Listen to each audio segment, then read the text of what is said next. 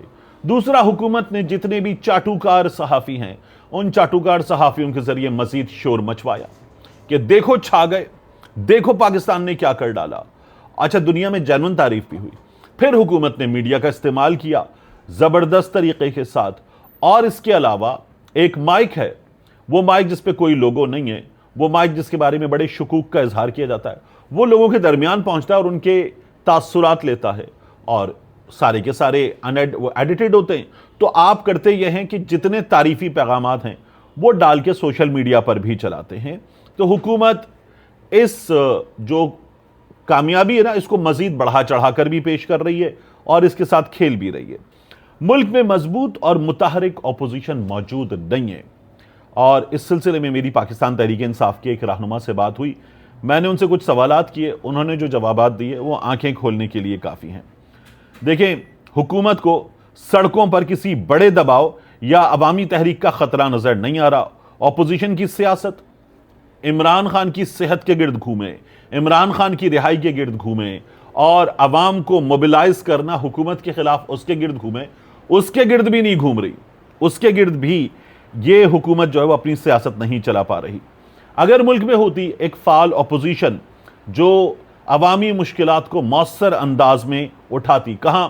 پارلیمان میں مؤثر انداز میں اٹھاتی، عدالت تک لے کر جاتی، پریس کانفرنس میں اٹھاتی، اور پھر اس کے بعد سوشل میڈیا کا بھرپور استعمال کرتی اور اس حکومت کو گریبان سے پکڑ لیتی، تو اس حکومت کی مجال نہیں تھی کہ یہ لوگ یہ کرتے۔ لیکن یہ نہیں ہو رہا۔ حکومت کو بھی اور ساتھ میں ریاستی اداروں کو بھی یہ حقیقت اس وقت نظر انداز نہیں کرنی چاہیے کہ مہنگائی بالآخر عوامی برداشت کو متاثر کرتی ہے، کر رہی ہے، اور ان کا تو سارا کا سارا بیانیہ یہی تھا کہ عمران خان نے معیشت تباہ کر دی، یہ ان کا بیانیہ تھا۔ حالانکہ معیشت تباہ نہیں، معیشت بہتر ہوئی تھی، جتنی جابز کریٹ ہوئی مثالی ہے، جو ہماری جی ڈی پی گروتھ تھی عمران خان کے دنوں میں مثالی ہے، ہمارے ریزروز ہائیسٹ لیول پر گئے مثالی ہے، ہماری ایکسپورٹس ہائیسٹ لیول پر گئیں مثالی ہے، اور ایک ایسی حکومت جو پہلی بار اقتدار میں آئی تھی اس نے یہ سب کچھ کر کے دکھایا تھا۔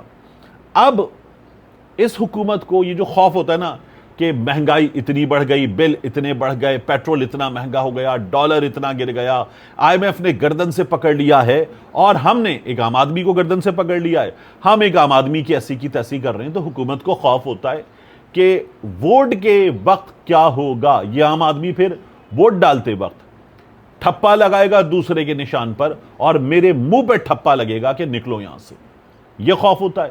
ان لوگوں کو یہ خوف بھی نہیں ہے، تو اس لیے اپوزیشن چونکہ عوام کا مقدمہ نہیں لڑ رہی، پاکستان تحریک انصاف اس لحاظ سے تو ذمہ دار ہے کہ ایک عام آدمی کا مقدمہ لڑنا ان کا کام ہے۔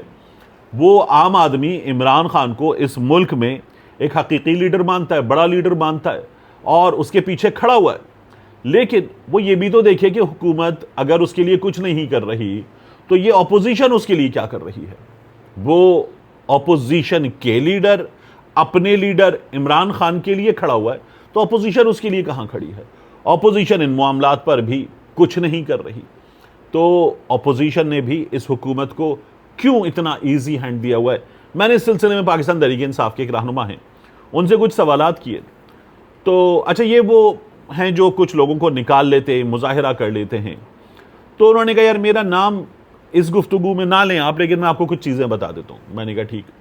کہنے کے بعد یہ کہ ہماری پارٹی ابھی ایک بھرپور عوامی احتجاج اس عوامی مسئلے پر، عمران خان کے مسئلے پر نہیں، اس عوامی مسئلے پر بھی نہیں کر پا رہی۔ میں نے کہا کیوں؟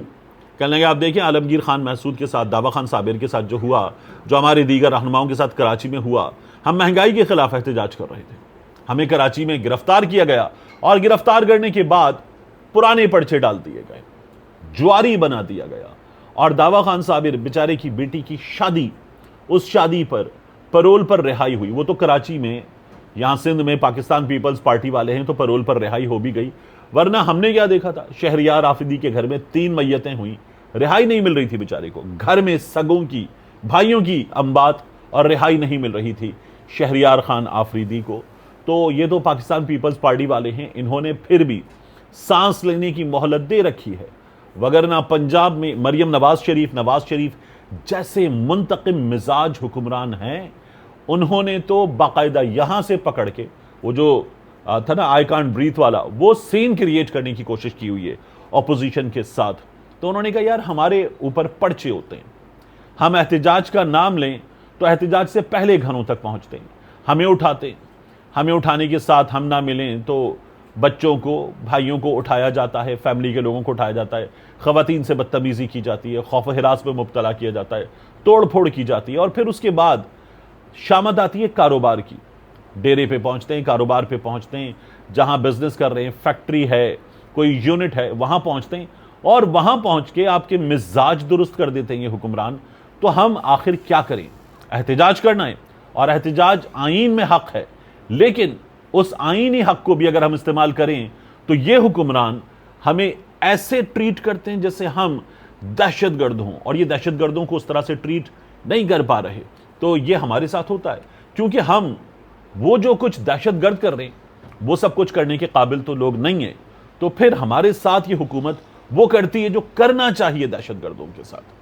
ہمارے گھر گرائے جائیں گے، ڈیرے گرائے جائیں گے، کاروباری مراکز گرائے جائیں گے، لوگ گرفتار کیے جائیں گے، ہمارے مینیجر، منشی، یہ لوگ گرفتار کیے جائیں گے، اور اس کے بعد جب گرفتاری کے بعد ضمانت ہونے لگے تو ایک اور پرچہ، پھر ایک اور پرچہ، اور پھر تشدد، یہ سب کچھ کیا گیا ہے۔ اس لیے بتائیے کہ آپ کا جو سوال ہے کہ احتجاج کیا جائے، کیسے کیا جائے، تو میں نے کہا جب آپ عمران خان کے لیے نہیں کر پا رہے تو آپ عام آدمی کے لیے کیسے کریں گے؟ انہوں نے کہا بتائیں ان حالات کے ہوتے ہوئے کیسے کریں؟ انہوں نے کہا کچھ لوگ سر پھرے ہیں، وہ ان حالات کے ہوتے ہوئے بھی احتجاج کر رہے ہیں، لیکن یہ تمام لوگوں کی ہمت نہیں ہوتی، اس لیے اس حکومت نے جبر کو، طاقت کو اور قانون کو باقاعدہ طور پر غلط طریقے استعمال کر کے ہماری مت ماری ہوئی ہے، اور اب ہم بے بس ہیں۔ ملتے ہیں انشاءاللہ آپ سے اگلی ویڈیو میں۔